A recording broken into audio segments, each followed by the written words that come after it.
Hello, everybody. My name is Sarah, and good morning. Welcome to the Digitally Transforming Businesses How to Navigate Pitfalls panel event facilitated by CGS Advisors. Today's panel will be moderated by CGS Fellow and author of Transformable, Angie Douglas. Angie is an expert at successfully delivering large cross-functional change initiatives from concept creation through to delivery. She loves collaborating to find ways to transform businesses, to innovate, to change culture, and to deliver sustainable results. In addition to our moderator, this event welcomes 3 digital business leaders who will share insights on championing digital transformation. Our goal today is that you will walk away with a new idea, a fresh perspective, or a new strategy that you can apply to be more successful in your business transformations. Before we launch into the panel discussion, I would like to quickly introduce to you our panelists. First, we have Jennifer Charters, who joined Flagstar Bank in June 2018 as Executive Vice President and Chief Information Officer. In her position, she is responsible for providing overall executive leadership and strategic direction for the IT organization, including the successful delivery of technology and strategic direction and management of IT operations. Previously, she was the Chief Information Officer of Corporate Technology at Ally Financial. She is an experienced professional with 24 years of experience in IT financial services and telecommunications. Jennifer is an active member and president of the Michigan Council of Women in Technology. Our second panelist, Richard Hook, is the Executive Vice President and Chief Information Officer at Penske Automotive Group. Rich is a performance-driven executive with over 25 years of experience in business, information systems, technology, security, and compliance. He is a passionate and enthusiastic leader that loves developing teams and leveraging technology to improve businesses and overall operations. Prior to his time at Penske, Richard held management roles at Federal Mogul. And last but certainly not least, we have Leslie Ma, who is currently the Chief Information and Data Officer at NSF International. In her role, Leslie is driving digital innovation and business transformation with a global organization that is transforming how to protect and improve human health and the environment. Prior to joining NSF, Leslie held leadership positions at Ford Motor Company and General Motors, driving significant IT innovation and transformational change while leading global business initiatives and large-scale implementations. Now, before we launch into our panel discussion, I want to share a few housekeeping items with you. Just for your awareness, this session will be recorded for distribution. Additionally, at the end of the panel, we will leave a few minutes for Q&A. So as you identify questions throughout the discussion, you can drop them into the chat and we will pull questions from there. And finally, we ask that the audience stay muted throughout the session. With that, I will hand it over to our moderator, Angie Douglas. Thanks, Sarah. We have an awesome group here and we all know each other, which is going to be a lot of fun. So let's start with a quick warm up. What is the first word or phrase or image that pops into your head when I say transformation? Let's start with Jen. All right, for me, it is just is disruption. You know, we like to think of transformation as good, but if you're not the one driving the transformation, it can feel like major disruption. Rich. Yeah, for me, I'd say exciting, but I think for those that know me, I'm the person that's coming in, you know, and I love moving people's cheese. I mean, even I laugh even in our cafeteria. I like to sit in different spots and just see how people react. So for me, it's exciting. But I like the explosion actually. And you like to move the cheese. All right, that's good to know about you. Leslie. I have this image of a superhero like in your book, but it's more, the person's more like Evel Knievel, you know, trying to leap over cars in this puny motorcycle and really being a daredevil. That's cool. I think of like a combination of that. And I imagine like, first, like I imagine like it's a lot of work. And then I imagine people who are confused that you're trying to take along the journey. And then I think about all the fun and exhilaration of just tackling new things and new challenges. So it is very cool. And I can tell we're a very like-minded group of people. So let's talk a little more about this. One of the things that inspired me to write my book was that 70% of transformations fail. That's a McKinsey stat. Why do you guys think it's so hard to transform? Let's start with Rich this time. Yeah, I think it's a lot of things. I mean, I think change inherently is very difficult for people, right? I just think, it doesn't matter what it was. I mean, I remember a joke about, like a grandmother cutting the ends off the meatloaf forever because it didn't fit in the oven, but it carried on for generations, right? So there's just so many things that just, I think we're just wired that way. I think also just, you got to have, sometimes you just don't have the buy-in from the leadership team or the operations team. And then there's no communication. But I think it does go back to how we're all wired. Most of us don't like change, just look around your friends and family in many cases. So they don't like their cheese to be moved. No, not at all. Not at all. So you got to figure out how to do, how to get them to do it. Leslie.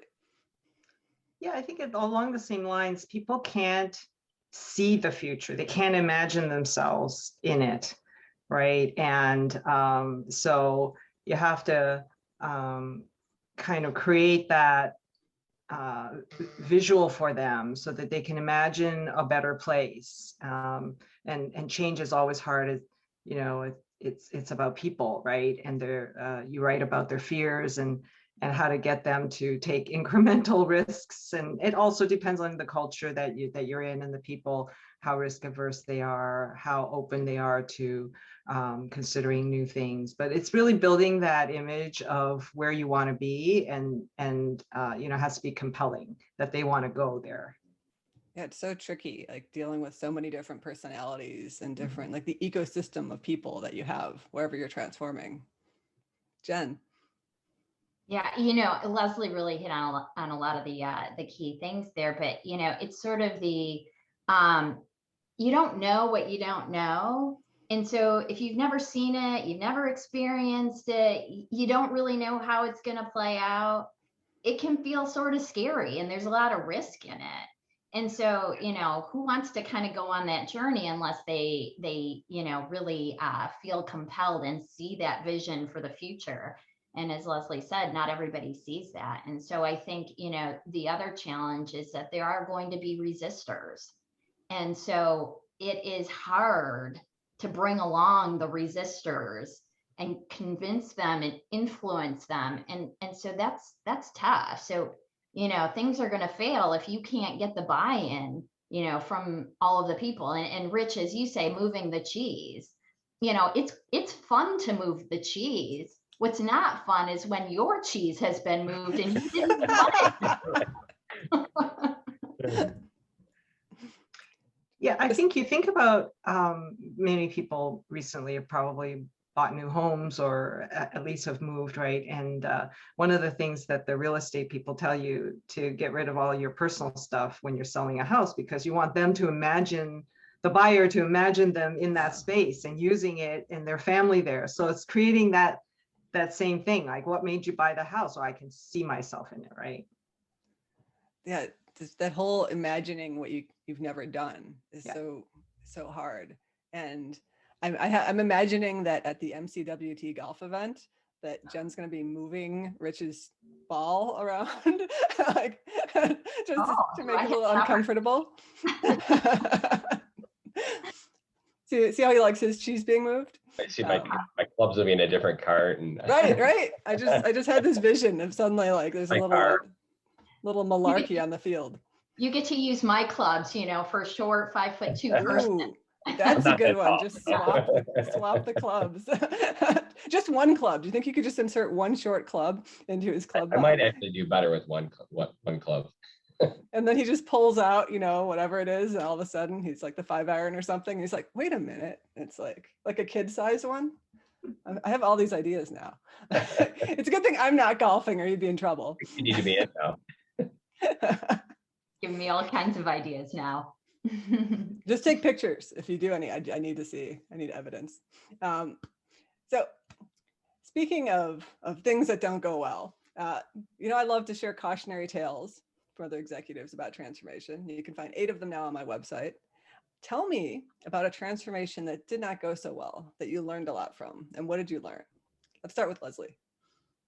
Okay, well, most of you know I'm from originally an automotive industry, so I'll share one from my past. And it was pretty monumental in what Ford Motor Company wanted to do back in the 2000s and or getting ready for the 2000s. And it was really about this concept of building a 15-day car. And you know, this idea, it was ahead of its time because, you know, we didn't have the Amazons where you can get next day delivery and all of that, right? So it was really about addressing what the customer wants in you know, order placement and supplying that vehicle kind of on demand, because I mean, those of you know it takes much longer to build than a 15-day turnaround time for a vehicle. But you know, this concept of a 15-day car in demand management and order delivery obviously has the obvious things like customer satisfaction tied to it, but also you know, in the back of the house, streamlining and efficiency and also driving the order combinations down. All of that results in a lot of benefit for the company. So that was sort of the foundation of why we wanted to do this transformation. And you know, I think one of the challenges is that number one, is very complex. It affects all of the areas of business. So it's an enterprise-wide evaluation and change effort. And, you know, given that complexity, you know, I think one of the things that was a inhibitor was that the business models in different areas of the world were different, and the buyer behaviors and the buyer's expectations were different. So one would say, you know, are we solving a universal common problem? So one of the things is you have to say, well, what's the problem you're trying to solve? Is it a regional problem? Is it a global problem? And then really figure out, does that resonate with everyone? You know, that vision, does that vision resonate with everyone? Does it make sense? Is it something that they can buy into? And, you know, globally, right? Which is pretty challenging to do. How many countries are we talking about? Like a lot of countries.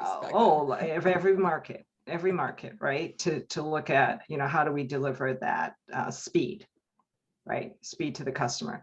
And so, you know, I think that was one of the things that perhaps, you know, really understanding what your customers' expectations are, but at a deep level, right? How do they behave, right? Rather than making, you know, assumptions about what they would want, and not having some data around what is the actual behavior, the buying behavior and the expectations, and aligning everyone's goals to that is another challenge, right? That as you're transforming, the manufacturing executives have different goals that may or may not conflict with logistics and supply chain, may or may not conflict with the marketing people, because you can imagine marketing people don't want to constrain the number of available options for stuff they want to sell. They want to sell every single one that somebody might want, right? And so you know, there's conflicting incentives, and you have to build an incentive program that everyone kind of will, you know, it'll be different, but it'll be at least in the same direction. So those were the couple of challenges that I encountered in that enterprise transformation. Cool. Jen, tell us one of your stories.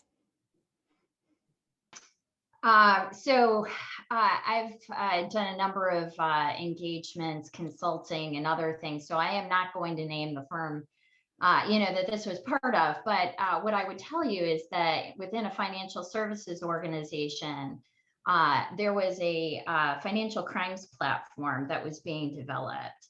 And I came into this in the middle of the engagement. And so, you know, it was my job to try to kind of get it back on track. And I came into this thing, and it was pretty messy. And there were a number of things that were just not working. The system wasn't working. The business wasn't happy with it. It wasn't doing what they wanted. And, you know, the system really wasn't designed and built for this business the way they wanted it. And so they kept adding, you know, customization upon customization to the platform. And so they were really trying to take a platform that wasn't really designed for what it was that they wanted to do. And they were trying to mold it to what the business wanted. And you can do that to a certain degree, but there's a point at which it just doesn't fit. And so, I don't know if you've ever like gone shopping, and I'll tell you, this is, when I think about sort of, I've learned from my mistakes, but you've bought that piece of clothing, that dress, it's on sale, it's a great deal. And you're like, I like this, but it's not my size, but I'm going to buy it anyway, because I might fit into it one day.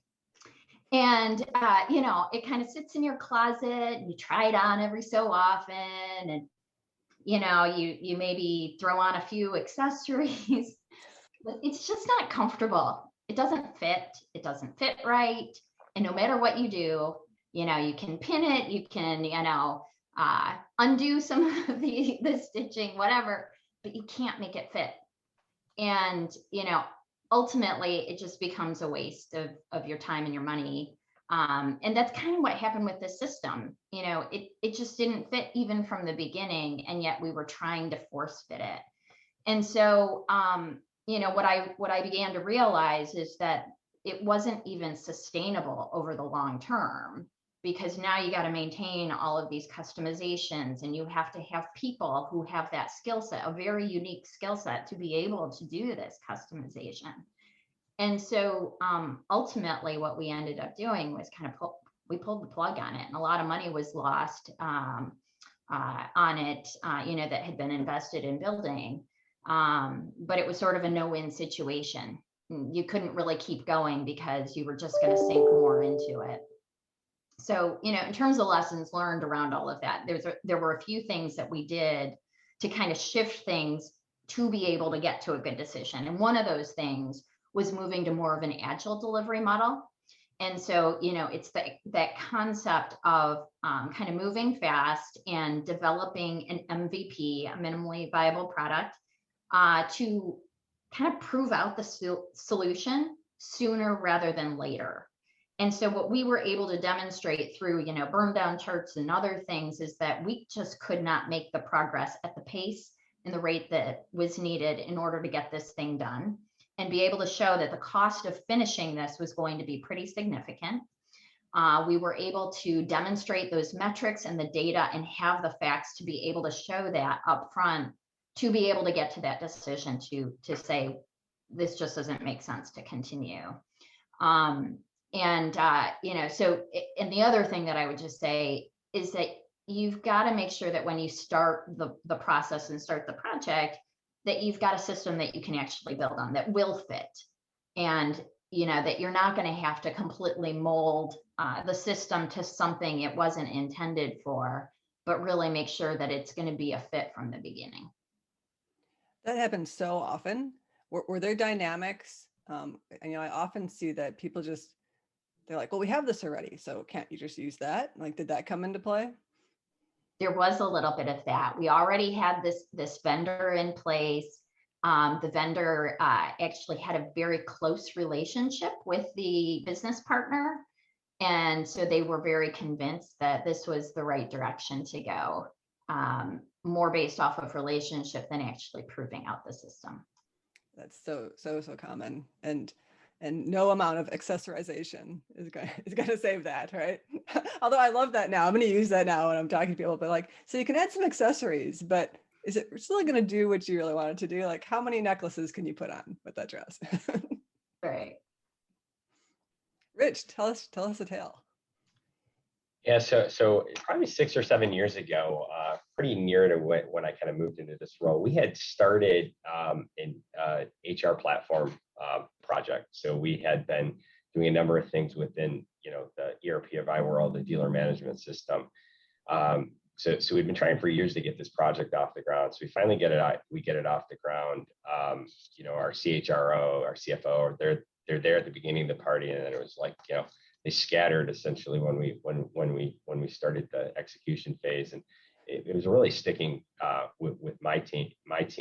We'd been through a market or two. Our team was kind of grinding it out, but back to change. I think payroll people and some HR folks, but mostly payroll people, I mean, they get a sensitive job to begin with and have a lot of anxiety in kind of any change or adjustment.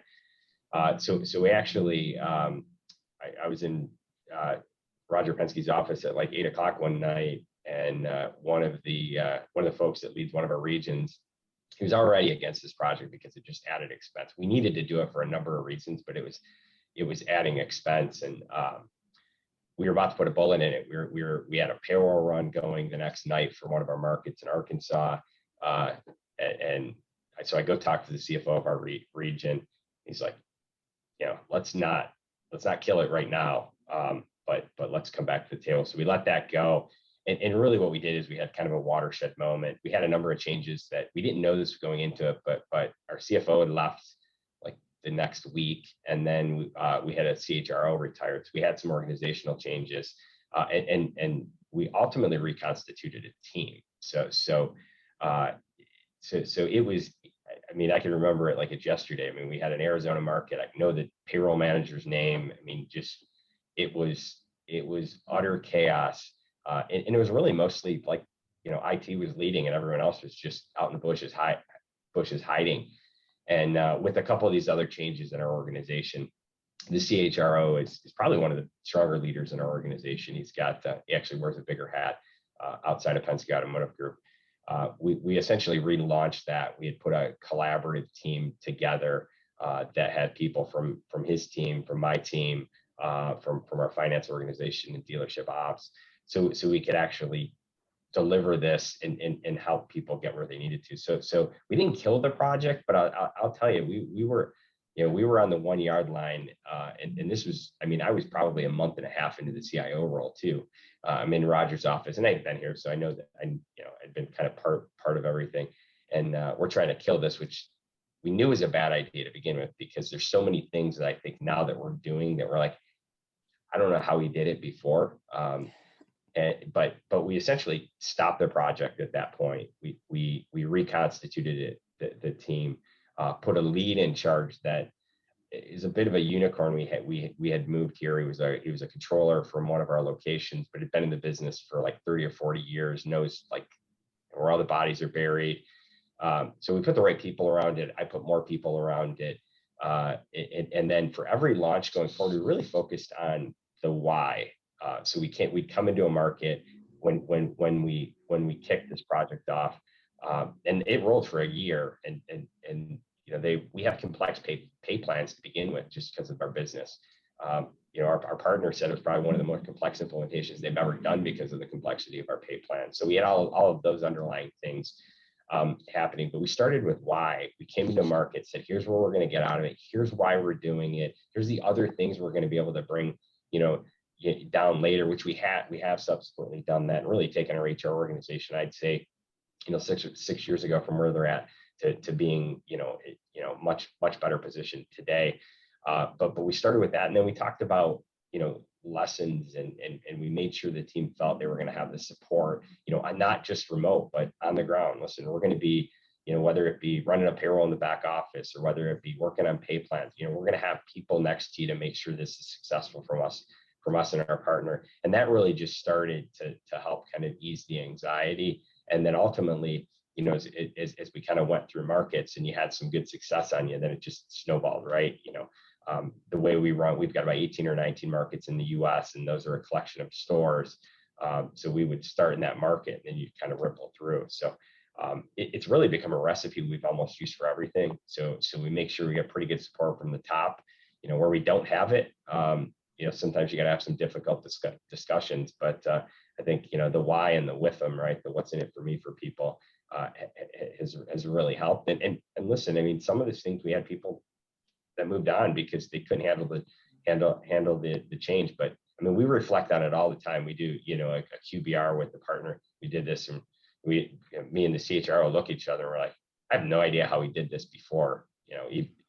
We had this platform in place, but it was a scary moment. I mean, we're pulling a plug on a big project at 8 o'clock at night, right before a payroll run on it. Not necessarily the best spot to be, but we got through it, and it's a good playbook for a lot of things that we do today. but scar tissue is a word I use quite often. And I don't know if it's because I had ACL reconstruction in my life and I've got my own, but it's definitely something that sticks with you, and you learn, makes you better. That's cool. You said something in there that I think is really, really interesting, and especially for our viewers, is, when you've seen enough transformations, like developing that skill to know when to stop it, and right, like when to stop it, when to kill it, when to restart it. I think that's a power skill in transformation that people have to grow into, and that's something that I find when I'm coaching people. Like, it's hard for people who've never done that before, who've never stopped something or seen a tragedy of transformation, to like step in and be not like, easy. yeah, right. Not easy Right, at like all. you said. It Yeah. reflects on everyone, right? You want to push through, but sometimes it's absolutely necessary. Even a pause, right? Even versus a full blown, kill on a project. Yeah, and it takes a lot of political capital and a lot of political will to be able to do that. Yeah. And so, yeah, it can be really, really, really hard. And so, especially, as you get into, who should be leading transformations, who's willing to kind of, play that role of wearing that black hat sometimes of, maybe we should stop this and reconsider, or maybe take that. I think it's tough when people have P&Ls, right? I mean, and you've got to appreciate that too, is we tend to not dictate a lot of things as an organization. We want to give them their budget numbers, and we want to give them the support to do it, and they need to deliver. So when you're kind of forcing things upon them, I mean, that becomes even more difficult. It's ceding power, and just their flexibility of how they actually meet what they've committed, to do to our management team and our board. So it's a lot of political, power, trust, right? You got to build a lot of. Just got to do trust balls with your exec team. Yeah, it's a lot of bravery. Are you brave enough to be a transformation leader?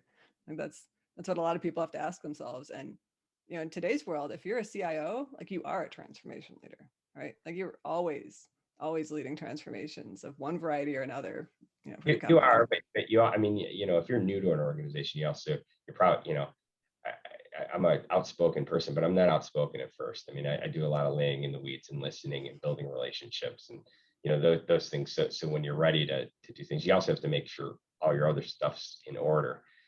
Because if you got problems, in one part of your house, it's gonna be hard to lead any transformation, and that's on a regular basis, because stuff breaks and stuff comes up, but yeah, you gotta build that, and build your credibility and trust in an organization and your reputation. Yeah. Leslie, you were nodding your head. Were you trying to get in there? Yeah, no, I was just saying that definitely that credibility bank really helps when you have to draw on that asset there. Yeah, that's a key thing. It's a key learning that I hope our audience really takes to heart, is that aspect of being a transformation leader. Because a lot of people say, well, I want to be that leader, but there's a lot to that, right? Be careful what you ask for. Right, exactly. Like, be ready for this type of situation. Be ready to know when to call it, when to defend it, when to build those key relationships at the top, so that you're not alone in isolation and left adrift from your other executive partners. And have your coaches behind you, right? Sometimes you just need to say, reach out to somebody who's done it and say, hey, I've had this issue. What, did you ever encounter it, or know someone who can actually talk me through it? And sometimes just talking to somebody, you come to the conclusion yourself. That is so true. That's the funny thing, is having been an executive for a long time, and then only in the last 2 years gone independent, that like just having, it's really great being on the other side of that. Like, I'll have, executives call me or text me, and they'll be like, I need to talk about this. Right. And I'll be like, okay, so based on my experience, like, here are options I see. And a lot of the time they're like, okay, that's what I was thinking. But, I just needed someone else, because there's no one here I can talk to about it, because I'm the transformation leader. And it's really, that was kind of eye-opening, because I hadn't done consulting before. So yeah, that's a great point, because, to kind of play out the scenarios, and sometimes you don't always see it. You don't always see all the scenarios, because you're so mired in the detail of what you're doing and in all the politics. And sometimes I think, that outside perspective can really add a lot of value to that. to be able to help you see the thing that you're missing, because we've got so many blinders. So I think that's a great way to kind of think about, playing out the scenarios, having that conversation with that third party, with that mentor, with that coach, as Leslie called it, to just, think about, what's the best way that you might want to think about taking that initiative, and does it make sense to pull the plug, and who do you need to talk to, and who do you need to engage in that decision making? So it's not just all on you. Yeah. And I would say negotiate that in too. This is something I'm finding people don't think about naturally. Like, you take a new job, whether it's internally or externally, like, negotiate in that you're going to need however much budget to get whatever kind of support you need. Like, from not just building things, but like, coaching support and whatever angle you need it from. That might be top of mind for me right now, because I have a close friend who's negotiating a job that I'm helping him with. And I'm like, you need to ask for like all these things, right? Like, this is your time, you're going into a new company, ask for all these things. What's the worst that'll happen? You'll get only some of them. All right, cool. Let's talk pitfalls. In my book, Transformable, I profile 10 deadly pitfalls.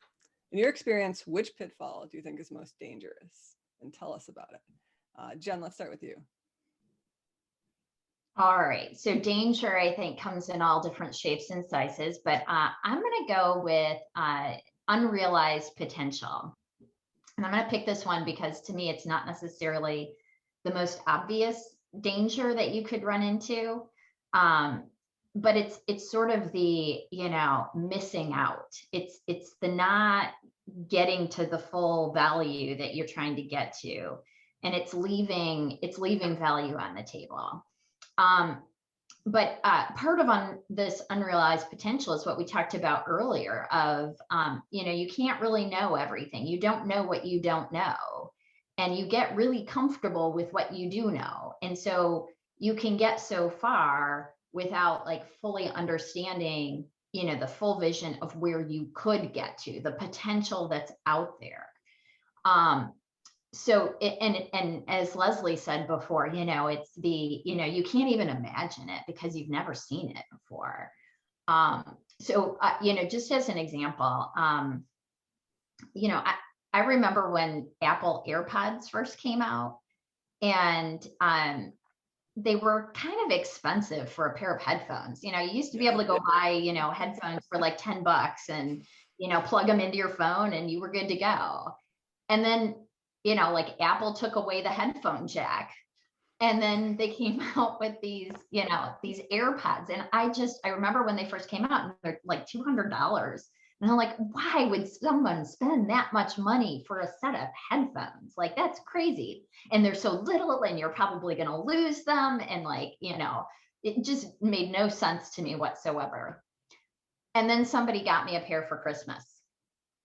And I used these AirPods, and I'm like, oh my gosh, these are amazing. Like, they automatically connect to my phone, and there's no charger that I need. I don't need to charge them all the time. I see Sarah wearing a pair right now. They're so easy. They just sit in your ear and they're very comfortable. But the little box that that they come in, it's a nice place to store them. It charges them without having to be plugged in. And the battery lasts a long time. And now I'm so hooked on my AirPods. I love them.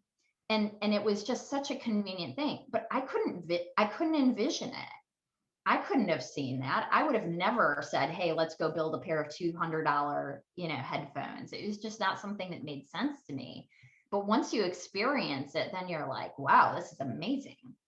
And so I think, the sort of unrealized potential is sort of not having that vision, not having that ability to kind of see what the potential is out there.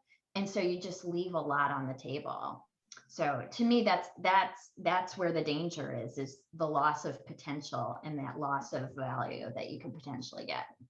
That is a seriously detrimental pitfall and it's interesting you talk about experiencing it. And that's where I think it's really great, talking to a group of experienced CIOs, is now that virtual reality and augmented reality have become more accessible, I think you can actually help people imagine things better as you're transforming something for them, which, 10 years ago, like you didn't have a lot of options, right? Go to a lot of training classes and hope you give them enough training, and but now you can actually do a lot of that. And that's something that I think is still underutilized, unfortunately. But getting people to imagine what that future state is, you can build the best solution for people, with the best processes, and put it in place, and they can still fail to actually deliver the business value you want by not using it.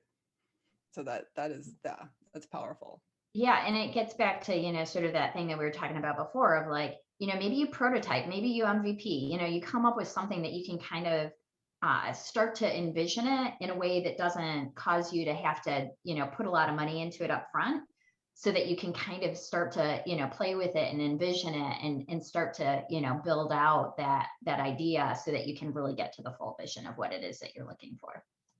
Yeah.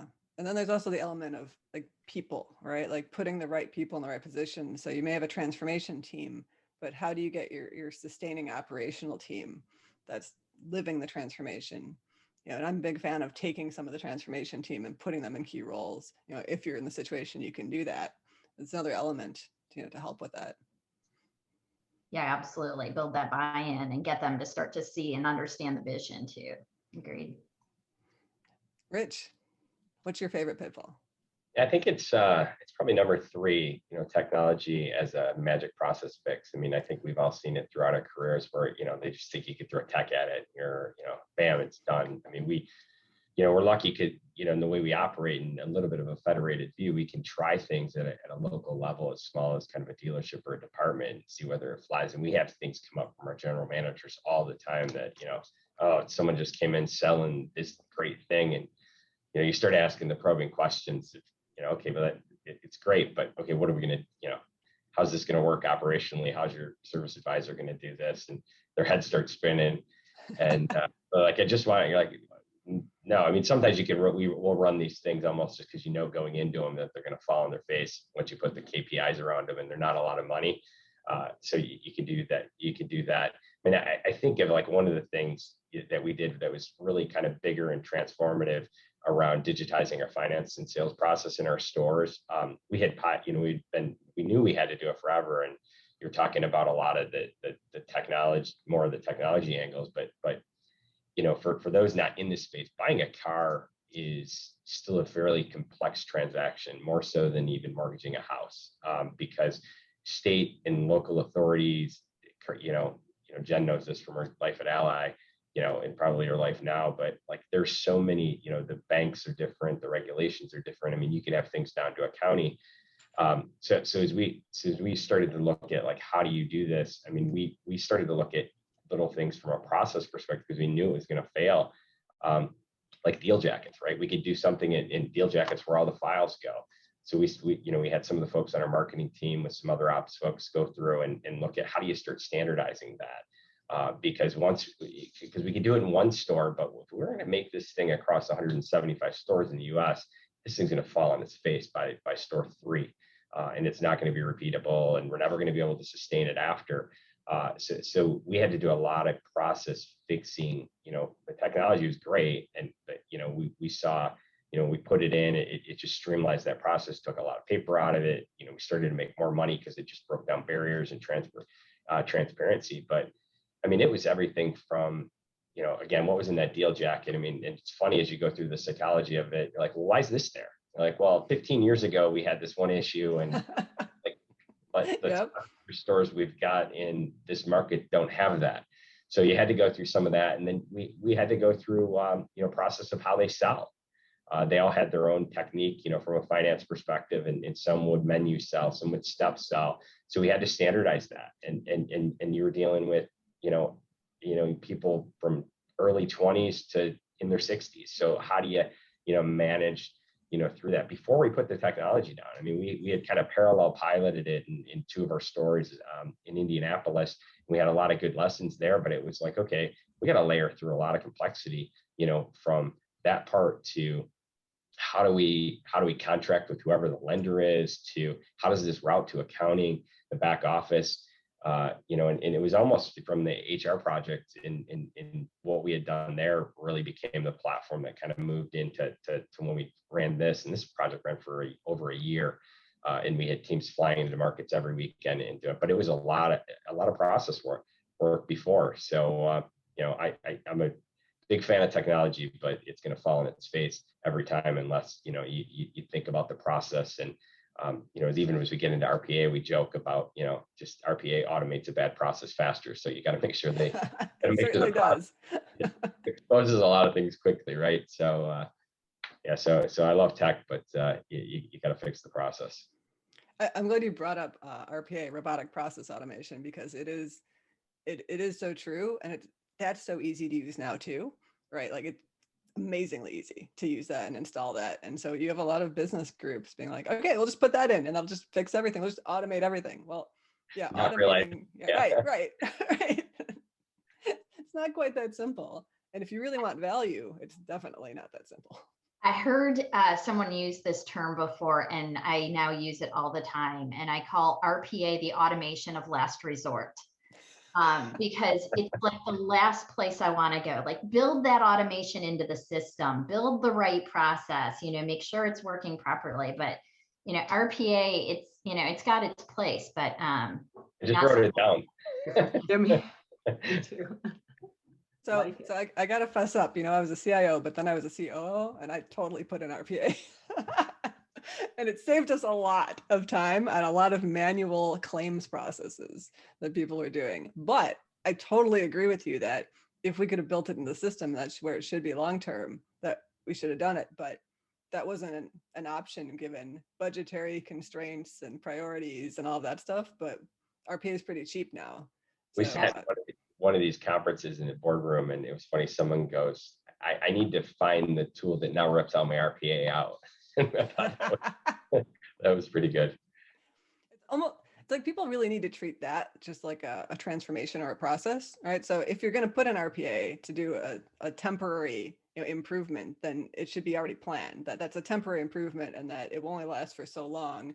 And it's just basically being used as prototyping the automation that you want to put into the core systems.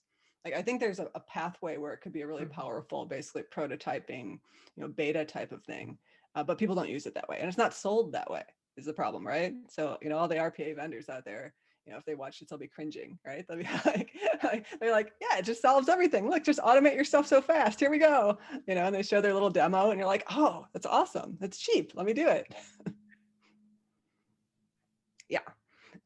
Sorry, we just got off on RPA land. One other thing I wanted to say, from what you just said, Rich, is I like how you pointed out where you're taking apart the processes and unpacking it, and you're like, okay, 15 years ago they put this in, and this, that, and the other, and that is something that's fascinating too that people sometimes miss is there's a history, right? There's a history in organizations as to how it came to be, and so you have to figure out which parts of the current process actually need to be there. Yeah, kind of goes back to the 5 whys, right? You think of the Toyota 5 whys. We had a joke internally. Someone on that project said sometimes it's 2 whys and a who, but the 5 whys, it's like talking to your kids. They just keep asking the question. Yeah. You do that, and you get a lot out. And are these things still true? I will always remember this debate I had with my legal team over something, and they're like, "You can't sell gap insurance in New York," and I'm like, what do you mean you can't sell gap insurance in New York? They're like, we don't sell gap insurance. I'm like, okay, we don't sell it, but can you sell it? Right. And it turned out that you can absolutely sell it. You just can't mark it up if it's a waiver product on your loan. But if you sell it as an insurance product, you can mark it up. But it was this whole because we haven't done it this way or we do it this way, therefore this must be a fact, right? And has to be always ongoing. And that is something that I constantly find when you're transforming is to cut through and get real value. You have to pull up, pull those rocks up and figure out what those assumed truths are and why they exist and try to dig behind them so that you can actually cut a bunch of that out and streamline it or sell more products in this case. We want to sell more products. We're with you. So I get it. I'm with you. Leslie, what's your favorite pitfall? Hey, I wanted to talk a little bit just about the assumed truths, because we had done a talk before, and I shared this little story that I was hired because I didn't know, decades ago, I was hired into automotive because I didn't know the industry. And so basically I was hired to ask questions and to challenge the status quo. So that's my badge of honor. I got hired because of what I didn't know. Anyways, I think my pitfall story is similar to what Rich had said. Technology will fix all, but this is more about, number 8, which is one process fits all. Right. And as IT people, we'd love to have just one process because it makes it easier. Right. And, sometimes, it's that dress that doesn't fit. You guys just can't jam it in there, one process, right? And have it be elegant and working.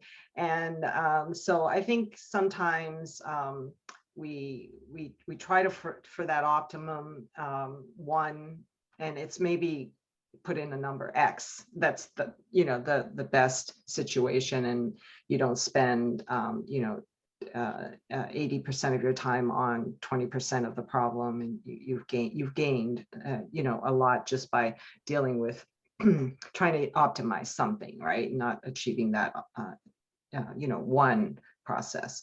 And I've lived through a lot of times where we've done acquisitions or acquired new brands and had to merge new brands into the portfolio and that sort of thing. And that's when you get into trying to fit everything into this neat little box, and sometimes you can't. So it comes down to leadership and challenging things like, why did we do this? Why, what's necessary? Andrew, you just said that, really getting it down to the whys, and then designing an optimal number of processes that might fit all, and then it makes sense. Now the flip side is you ignore all that and you just build everything and then you come up with this massive thing that you don't even know what it looks like anymore, right? And that's where like technology can solve every problem.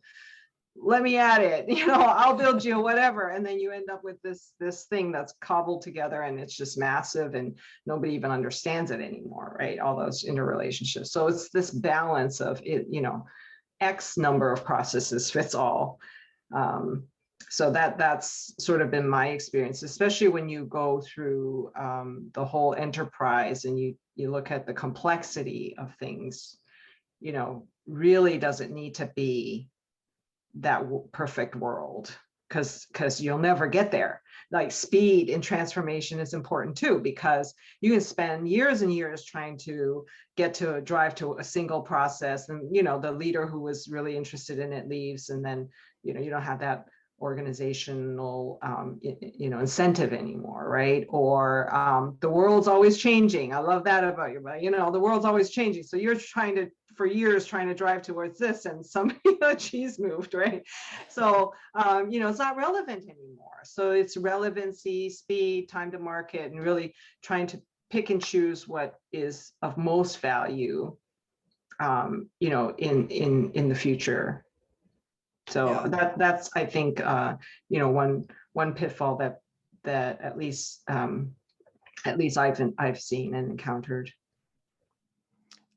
I love it when people, well, I'm gonna be sarcastic a little bit here, but I love it when people are doing a transformation. They're like, we'll just do everything agile, and like as if that just solves the world, right? Like agile has had a resurgence, right? It came out in like the late 90s. I remember like extreme programming and all that stuff.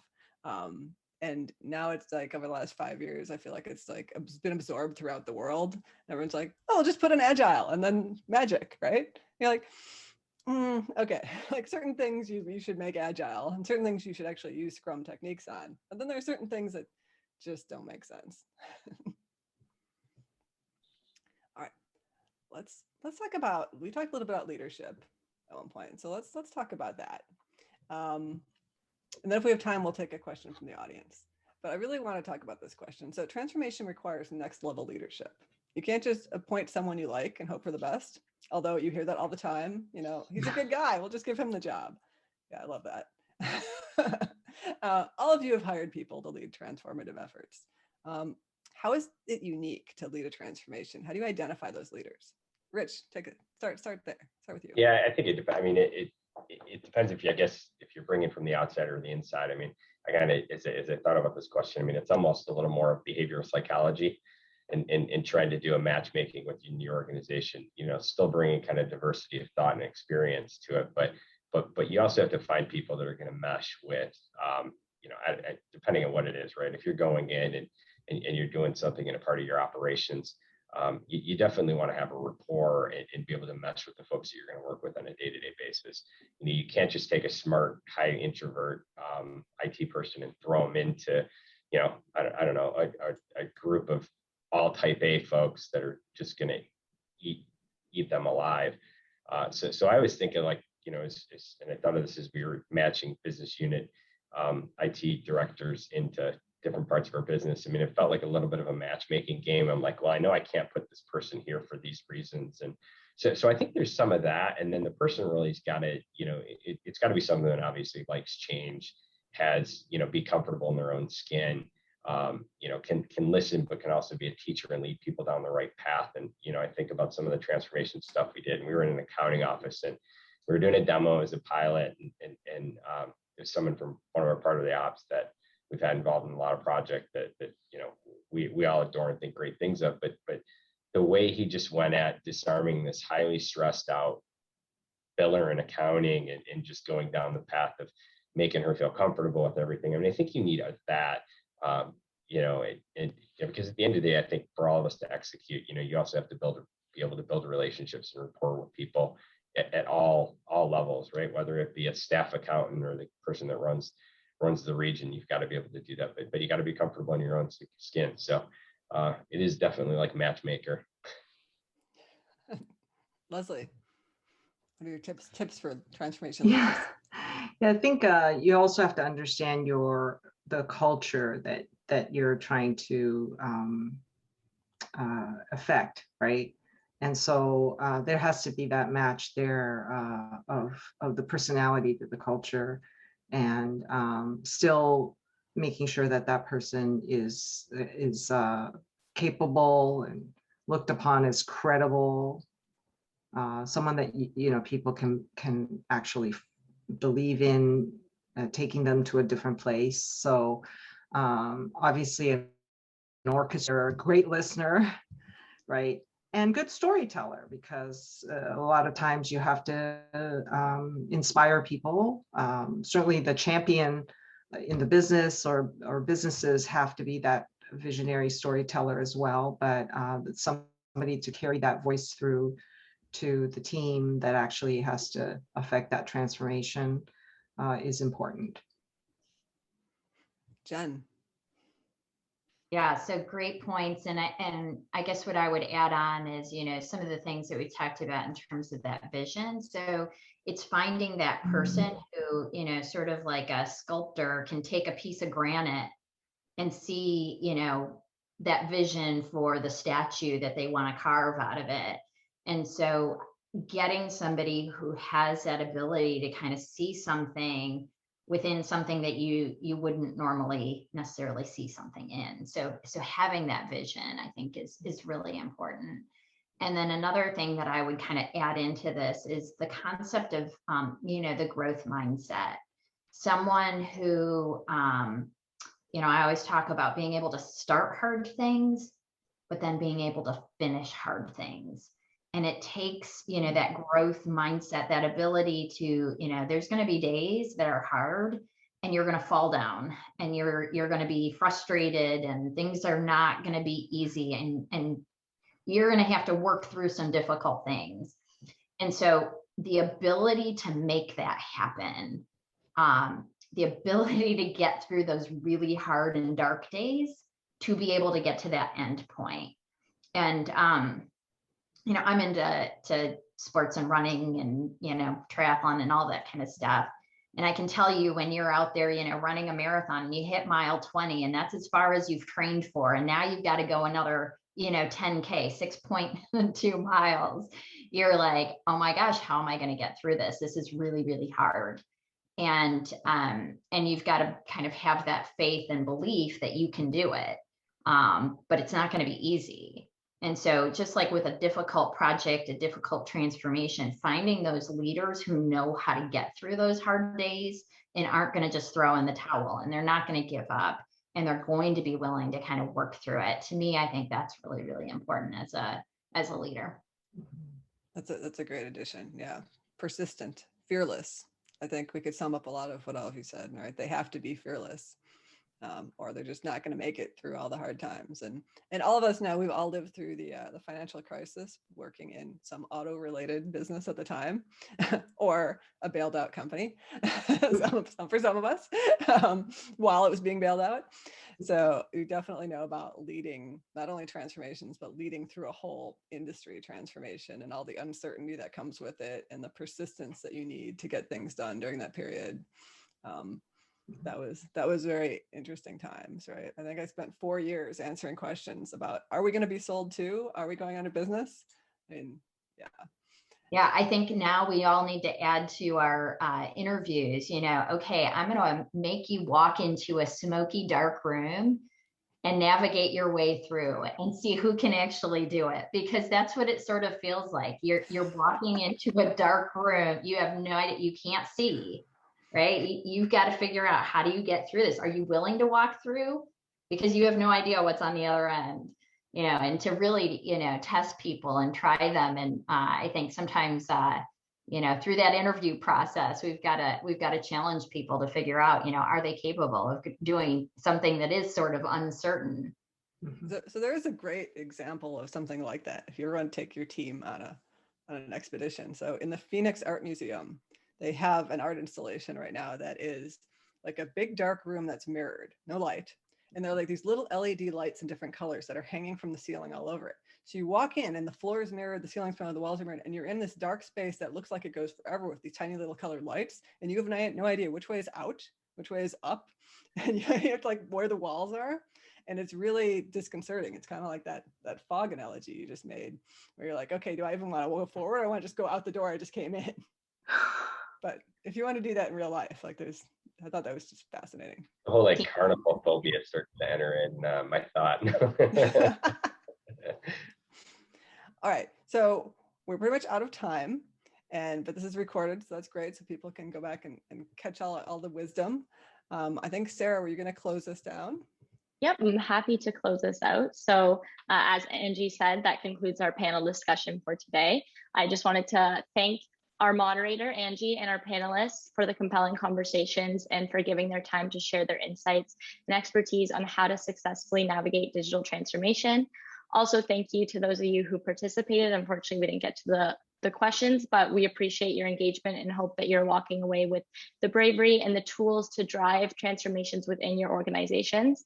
If you'd like to continue conversations regarding the topics of today's discussion, please reach out to us at info@cgsadvisors.com, and our team would be happy to speak with you. And if you'd like to purchase a copy of Angie's book, Transformable, you can head over to Amazon or tuglist.com for more information. Thank you again, and we hope you all have a great day.